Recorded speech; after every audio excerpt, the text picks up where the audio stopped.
Microcontrollers and microprocessors, what to use and when to use, that is really important.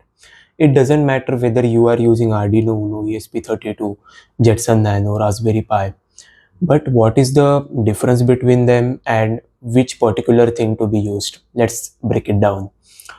Microcontrollers. Okay, what are microcontrollers? That is very important. It is nothing but a board where you will get the built-in RAM, somewhat storage, and where you can connect the components, that is sensors or else some motors as well, in order to program them, and you can build some projects out of it. Just for example, simple Arduino controlled robot, where you can just control the robot using a Bluetooth module, Wi-Fi controlled module, or else only for controlling the motors. So basically it is for low processing and some easy task, whereas microprocessor is used for the high computational power. Means what?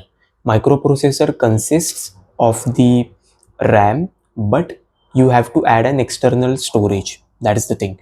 But it comes with the heavy processing power and GPIO pins, but these pins are very limited. Okay, that's the thing about microprocessor. You might have to add some extension to it to get more pins, but when it comes to the heavy processing, you have to use microprocessor, and when you get low processing things, the microcontroller is the best thing.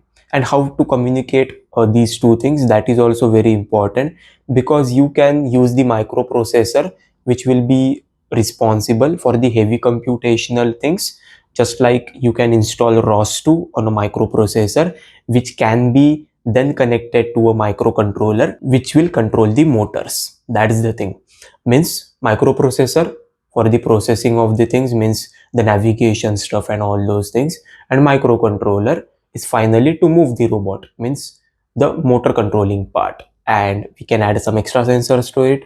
And whenever the microprocessor has some GPIO pins, it is also possible to connect some extra things to the microprocessor as well. I hope this has cleared the doubts between the microprocessor and microcontroller. If you have any further thing to be discussed, let me know in the comment section. We will meet in the next video. Till then, grow, learn and explore together. Bye.